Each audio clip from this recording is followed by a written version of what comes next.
In part one, I talked about the best game you've never heard of. Now, we're going to hear it from a Seahawks fan's perspective. Let's get it.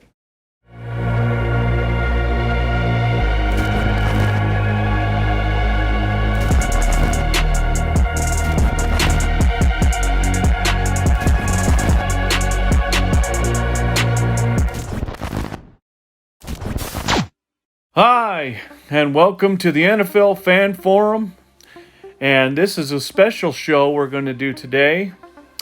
This is Art, the Sea Cow, and this is my sidekick John, the Cowlick. Hey, what's up? So thanks for joining us.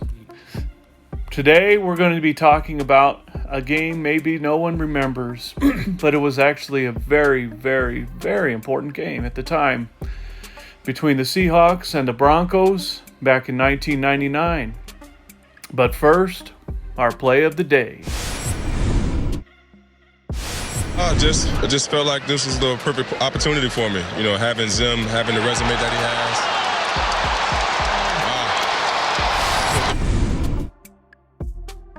has. Back in 1999, I made a bet with a fellow co-worker, a passionate Bronco fan named Jeff. He was still on cloud nine that summer because the Broncos had won their second consecutive Super Bowl earlier in the year. Then Hall of Fame quarterback John Elway retired, leaving a legacy of winning to a young quarterback named Brian Griese, the son of Hall of Fame quarterback and Super Bowl champion Bob Griese of the Miami Dolphins. Me, being a Seahawks fan at that time, I had to listen to his banter all the time and know that the Seahawks of that time were just an average team at 8-8 for the last 2 years. Then, one day, Jeff, who knew I was a Hawks fan, said we should make a bet for the upcoming season. Me, being curious about this, asked what the bet would be. He confidently told me $100 a game. I looked at his confident smile and thought, you know what? I would love to be able to stick it to him and the Broncos and take that bet. So I said, you know what? Let's do it. The Seahawks had just hired a Super Bowl winning coach in Mike Holmgren to take over the team that year, and I was very excited for our chances. In the first matchup at the Kingdome in Seattle, the Hawks pulled off a close one, 20-17. I was thrilled with the win and knew that I, at least, was going to break even in the bet. Going into Week 15, I knew Jeff was a little worried because the two teams were going in different directions. I had tickets to this game, and as always, I decked out in Seahawks garb and went with my best friend Ramon to Old Mile High Stadium, into a packed stadium filled with Orange Crush fans, to experience an epic outcome nobody would have expected. Alright, here's the beginning of the game. So tell me what your fan experience was like. So it was really awesome.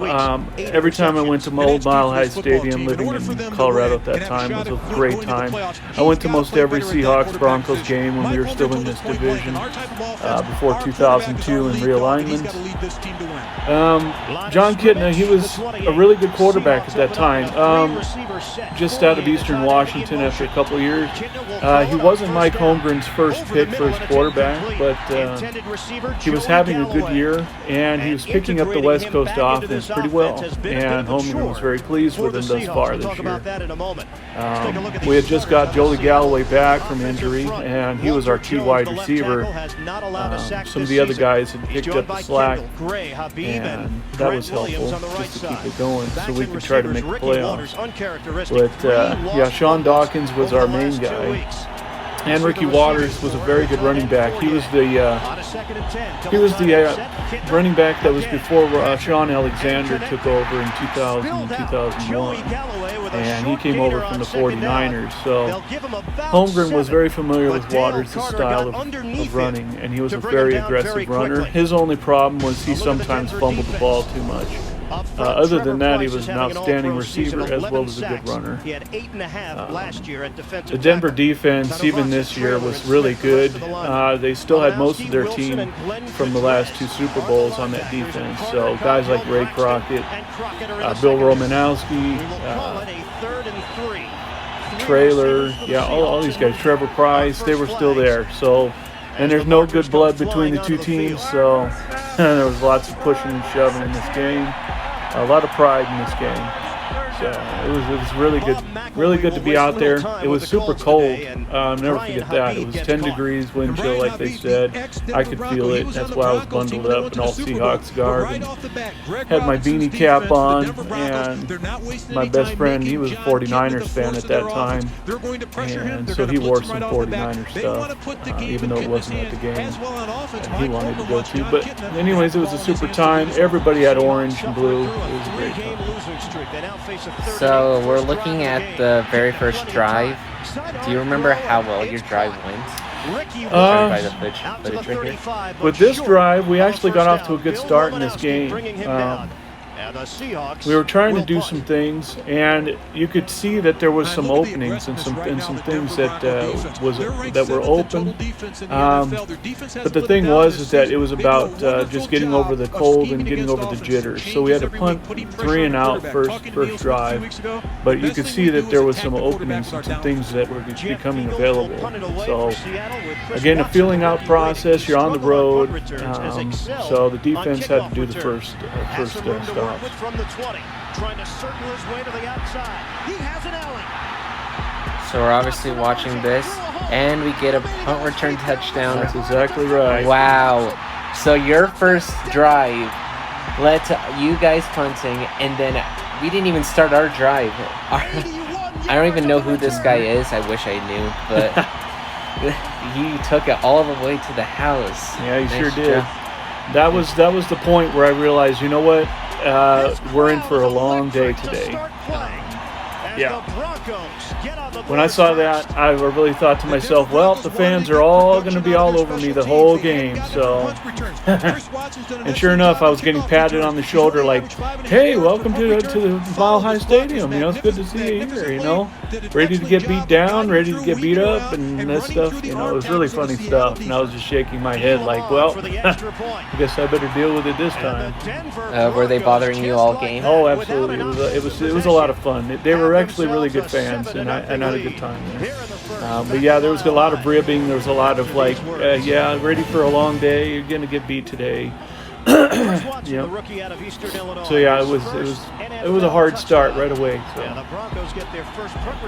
all catch up from then on. So anyways, we seem to have scored the first touchdown, and obviously I wasn't born when this game happened. So what ended up happening? How'd you guys respond after our touchdown? Well, believe it or not, we came out firing after that, and that drive, I knew that there was some openings that we could exploit on your defense, and sure enough, that's exactly what we did. This drive, we actually came out more calm and relaxed, and Kittner really threw some good passes here. Yeah, this was an awesome pass right there. Long pass. Absolutely. And so anyways, we started getting down the field, and we were starting to find holes in the defense, like I was saying, and I knew that the passing game would come handy, and sure enough, we got that touchdown right there. There's your touchdown. Was awesome. That was truly awesome. Mike Pritchard was wide open. It was awesome. And sure enough, we tied the game, and we knew it was game on because I was looking at all my friends around me, and I kept saying, "It's not over yet. Long ways to go." And they're like, "Oh my God, yeah, well, we'll still win," and blah blah blah, this and that. And you know, good drive though, you know. So it was game on. You could feel it in the crowd. They were like, well, I guess they're not going away. Yeah, because other games, Seahawks games were not always close, and this one ended up being close, but not all of them were. So yeah, sometimes you get that feeling that it's not game on. Hey, we're going to lose. 7-7, baby. So it says 7-7 right now. They're obviously going to kick off. Yep. So what was it like for you in the stands? When did the weather, obviously it said at the beginning it was going to be a cold day. When did the weather really hit you? When did it start really getting cold? Probably about halftime, to be honest with you. It took about halftime. Then it started cooling, getting real cold. The sun went down, and so, yeah. Probably about halftime. That's what I would think. Then it was starting to get really cold. Now, Greasy, he's, like we talked about, he's the son of a Hall of Famer. A lot of expectations for his first season, and he was doing okay. Mike Shanahan was really trying to push him really hard, but I think Greasy wasn't ready, and then he got hurt in the middle of the season for the Broncos, so now he's just come back the last couple games. He had flashes of really knowing this offense and really taking advantage. There's old Rod Smith, another awesome Bronco receiver from those 2 Super Bowl teams, and being an undrafted player for the Broncos, he turned out to be a superstar along with Ed McCaffrey. Now his son Christian McCaffrey, he's playing for the Carolina Panthers. He's a super running back for them.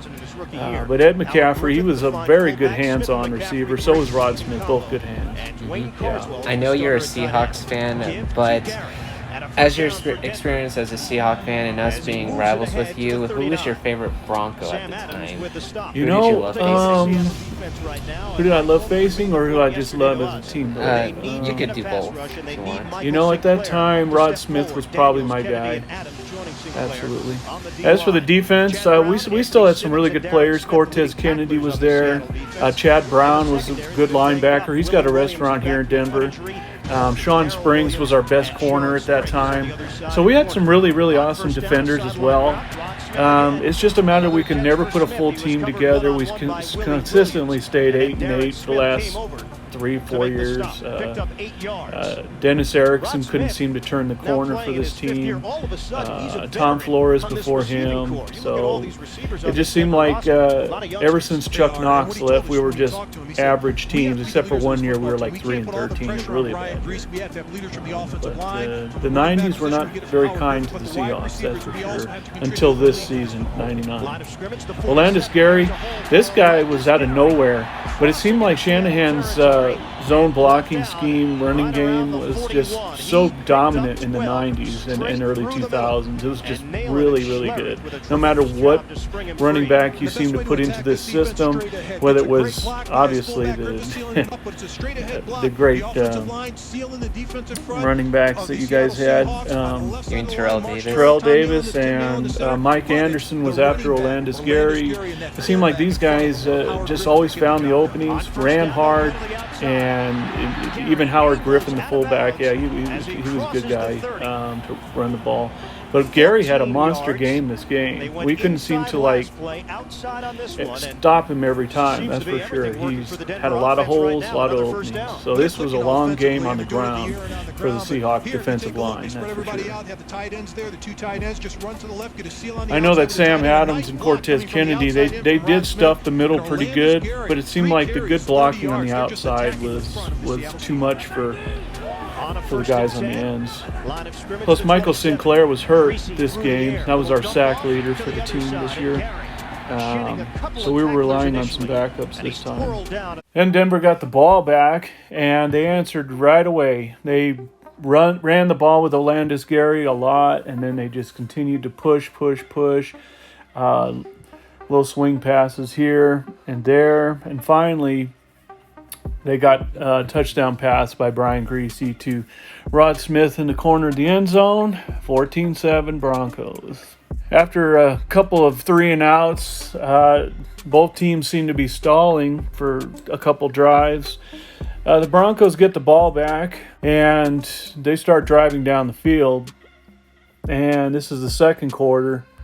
And I'll never forget that Olandis Gary just gashed us to the side, the corners of the line several times. One of them was a big 50-yard run or something like that, and started getting the team motivated down the field again. Then Greasy tries another corner of the end zone pass, and thankfully our star cornerback Sean Springs made a big play with an interception on the pass. So that stopped that touchdown drive, which was very key to this game. After that spectacular interception, we ended up starting to drive down the field, and it looked like a really promising drive. And then we get over the 50-yard line, and all of a sudden a play comes out that, Kitna gets hit from behind, and he gets strip sacked, and the ball barely gets recovered by Al Wilson at the sideline. He did have control though, and sure enough, the Broncos, they got the ball back on our turnover. They ended up driving down the field, and we ended up stopping them probably about the 15-yard line or so, and Elam had to kick a field goal. And they made the score 17-7, so we were really in a hole at that point. What was nice, though, is the team didn't get down on itself. It kept fighting. Kitna kept finding open passes. A little bit of Ricky Waters in there as well. And we started driving down the field. Finally, we started getting close. And sure enough, we got down to the 1-yard line on Ricky Waters' run. And what better way to finish it off than just hand it back off to him right up the gut. And we ended up scoring that touchdown. And that was a big lift because we could have been down by more than this, that's for sure. And we ended up getting close with 17-14 score. So we were within 3 points. Then it seemed like we were back and forth before halftime. And then Jason Elam, he tries this super long field goal that would have set an NFL record, and he kicked it short. So that pretty much ended the half. And we went to halftime at 17-14. And I remember halftime, it was time to get up because it was getting really cold. And we walked around, we got a little bit of food, used the bathroom, came back, sat down, and we were at the north end of the stadium, so we were past the end zone of the north side. And the sun was really not a factor. It was really shady where we were at. It's really cold. And we came back and sat down, and they had started the second half by then, and sure enough, Denver started driving down the field. We couldn't seem to slow down Olandis too well, and then there was a big pass and to Rod Smith, and then they got down to field goal range, and we started stuffing them a little bit, from that point, and we got a sack on Greasy, I think, and next thing you know, they tried a long field goal, and this time Jason Elam made it, so it was 20-14 after that. Very next drive, we started moving down the field, and Ricky Waters had a big run in that drive, and we also had a couple penalties on Denver, a couple offsides or something. And anyways, we got down to field goal range. We couldn't get any further or any closer. Kitna almost took a sack in that one, and that would have knocked us out of field goal range. But we kicked a long field goal, and it made it 20-17. Todd Peterson made the kick. And the very next drive for Denver, we kicked off to them, and sure enough, they got a good little run back, and next thing you know, they started running down the field. It was Brian Greasy's time, actually, because he started running up the field wide open. Seemed like we couldn't seem to spy on him, and sure enough, he got a big run on us, and they moved down the field, and they got within field range too as well. And they kicked their field goal and ended up being 23-17. So it was a really back and forth game. All of a sudden things were starting to heat up in a cold stadium. So this is going to be a good one. I knew it was going to be a good one. We were fighting hard, and they were fighting hard for a win too. So we get the ball back, and anyways, we did very little with it. It seemed like we continuously just shot ourselves in the foot. We had a nice deep pass, and anyways, it dropped, and so that kind of ended this drive because we just couldn't seem to hold on to the ball. It was starting to get really cold, so I'm sure the receivers were having trouble catching the ball this time, and so we ended up having to punt, and we punted to the Broncos, and they ended up driving down the field just enough to get into Elam's field goal range, but he kicked it to the right of the goalpost, and he missed a 40-something yard field goal. That was a big key in the game because that could have extended their lead, and the ending would have been way different if he had made that field goal. And then after that missed field goal, we just really couldn't seem to get anything going. We really couldn't seem to move the ball. 2 straight possessions. It was pretty much 3 and out. Denver didn't move it until the second time. But, yeah. Finally, they got the ball and they started moving down the field. They're up 23-17. And anyways, a big play happened, a huge play. Brian Greasy threw a pass that was intended, I believe it was for Rod Smith. And Willie Williams, the corner, he ended up undercutting the play and getting an interception. And that ended up being the spark for the team to try to fight back in this game. It's the fourth quarter. Time's running short, like 10 minutes left in the game. And sure enough, we ended up going down the field. We get down to the 10-yard line, it seemed like, or the 15 or something like that. And I'm like, come on, hurry up, let's go. And because we're running down on time. And sure enough, Kitna takes a snap and he throws a pass, ends up being a slant to Sean Dawkins, and he scores a touchdown. And I'm all jumping up like, yes, we finally scored and took the lead. But then there's a flag that was out. And sure enough, it was a delay of game penalty. Ended up pushing us back. And so Kidna tries another pass the very next play to Sean Dawkins. And ended up being a drop in the end zone. And we had to kick a field goal. And by this time, there's less than 4 minutes left in the game. We make the field goal. Todd Peterson makes it as good. And it's 23-20, but we have to kick off to the Broncos now. And this is where this game ends up being a classic. Really was an epic. So after our field goal, it was 23-20. And so I was excited. I was like, we're in the game. We actually have a chance. It's just under 4 minutes left in the game. And the place is pretty quiet. And so we kick off. Denver gets the ball. And they're about their own 20, 25-yard line, something like that. And what happens, it was like a heart crusher. It was a bone crusher for me, a chest crusher. Very first play, Alandis Gary sweeps around the left side, and he runs it all the way down the field for like a 60-yard run. Crowd's going crazy. Everybody's standing up all around me. And I'm like, you've got to be kidding me. We just got into this game. We're so close. And next thing you know, he breaks it for 60 yards, and we tackle him down the field. So, anyways, I'm honestly thinking, that's probably the end of it. That was it. And so I look at my friend, and I'm like, you know what? I think we can probably call it a game, and let's get out of here. Anyways, I was about to literally get up and leave the game, and there's like 3 minutes left.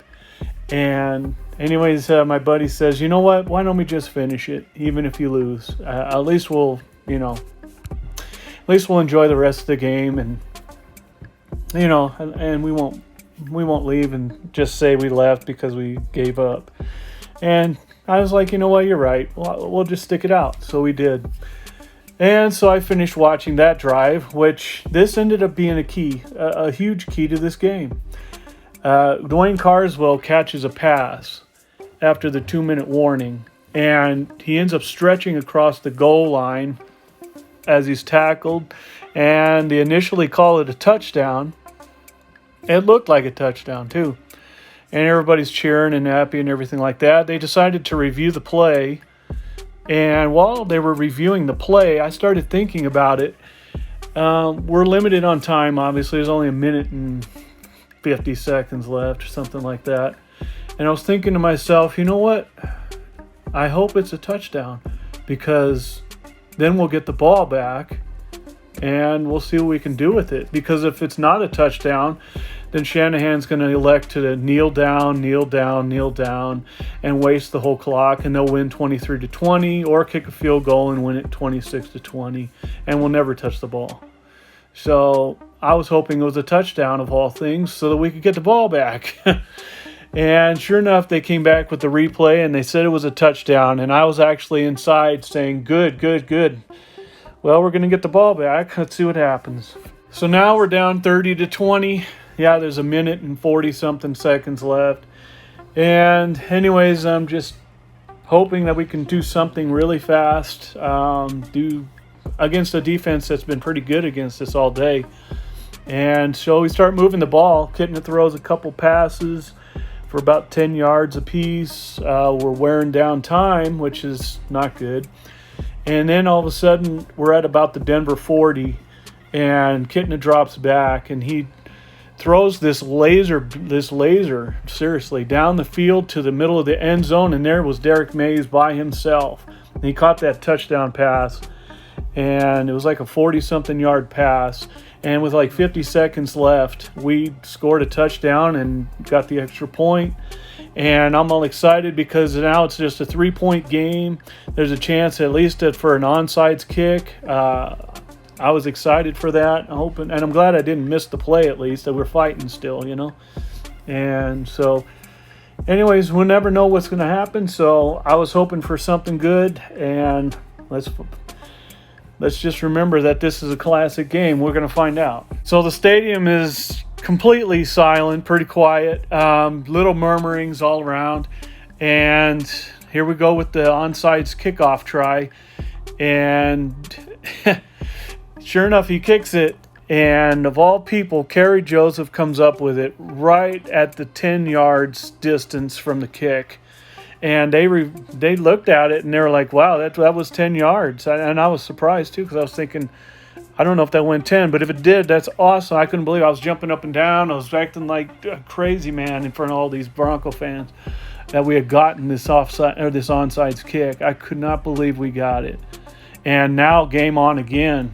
And we have all the momentum we would ever need. So let's see what happens. So, yeah, after we got the replay proving that we had gotten the ball with 10 yards, I was just ecstatic. Let's do it. Let's go. Let's go. Let's go.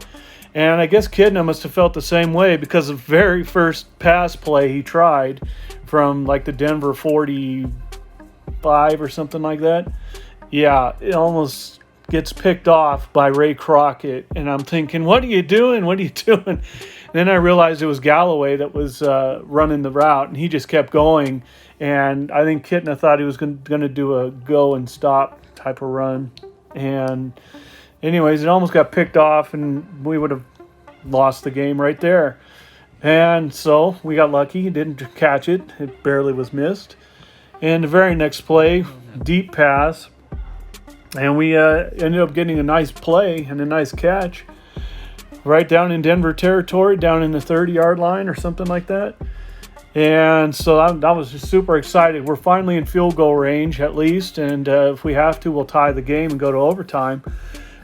We come up to the 30-yard line or something like that, and sure enough, Kitna throws his very next pass, seemed like right to Romanowski's mitts down at the 10-yard line, and it should have been a game over again.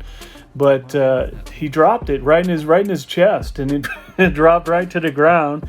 And you see his pleading arms come down to his knees as he falls down to the ground. He's like, "You got to be kidding me! I had it," and he missed it. And so that was heart-stopping as well. So yeah, we could have lost the game right there. And sure enough, we didn't even get another yard. Kitna tried 2 more passes that were incomplete, and we ended up having to kick a 45-yard field goal attempt. And sure enough, Todd Peterson nailed it right there. The crowd was so loud trying to disrupt him. Shanahan tried to freeze him with a timeout, and it was already cold anyway. But sure enough, he just clutchly kicked it, and it went right through. It was a hard kick, too. He just put everything into that kick. And sure enough, we tied the game with 9 seconds left. 30-30. Unbelievable we came back from the dead. I'm so glad I didn't leave the game. And I was the only one cheering. It seemed like everybody was quiet. And I was looking at everybody. I was like, we're going to do it. We're going to do it. I know it. We've got the momentum. We can do it. So the Broncos kneel, and we go to overtime. All the momentum's on our side. It was awesome. I couldn't believe we had come back. And Broncos fans were really quiet. I never heard Mile High so quiet. It was really quiet. Anyways, coin toss comes. Broncos get the ball. They won the coin toss. And so They get the ball, and I'm thinking, please hold them, please hold them. And sure enough, we held them on 3 and out with 3 plays. And I was excited. I was like, yes, the defense stepped up. We stuffed Gary a little bit. Greasy threw an incomplete pass. And we get the ball back, and we started moving down the field. We got a key 3rd down pass to Sean Dawkins, and Waters did a nice run. And the very next play, this is the turning point. Kitna drops back on 2nd down and like 3 or something like that, and he throws a 50-yard bomb to a wide open Joey Galloway, except he overthrew him like 2 to 3 feet. It was a big overthrow.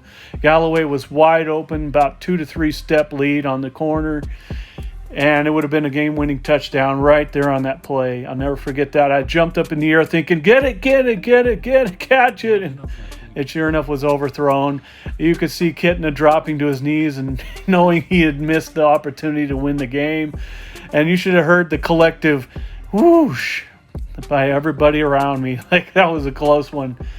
And sure enough, the very next play, Kitna gets sacked on a strip sack, and middle linebacker Glenn Cadrez comes in. Actually, his outside linebacker, Glenn Cadrez, he comes in and picks up that fumble and runs it in for the touchdown, the game-winning touchdown. And the Broncos fans were just completely excited and ecstatic and jumping all over the place, high-fiving. And I'm just sitting there with my friend, unbelievably sitting there thinking, we had this game, we had this game. And then everybody's hitting me on the shoulder, slapping me on the back. Oh, too bad, maybe next time. And then later on they were saying, you know, that was actually a very good game. And I was like, thanks. That was really good. Yeah, I couldn't believe it. Even though we lost, we had the chances to win, and unbelievably came back to make that happen. So to me, that was one of the all-time classic games that nobody ever heard of, and I was excited to be a witness to that game. It was an awesome fan spectator type of situation. What a game it was. The next day, I went into work, and in the meeting room, I met up with Jeff, and he was shaking his head. He said, let me tell you, in a million years, I never would have thought at the beginning of the season I would have owed you possibly $200 from this bet. And what a game. I said, yeah, that was a game. And I said, well, I guess we're even. And he said, yeah, just wait till next season. So that'll do it for our special show today. Tell us what you think in the comments section below. And be sure to destroy that like button and subscribe to our channel. By the way, don't forget to turn on that notification bell so that you'll be notified when we make a new video. This has been Art And John. signing off.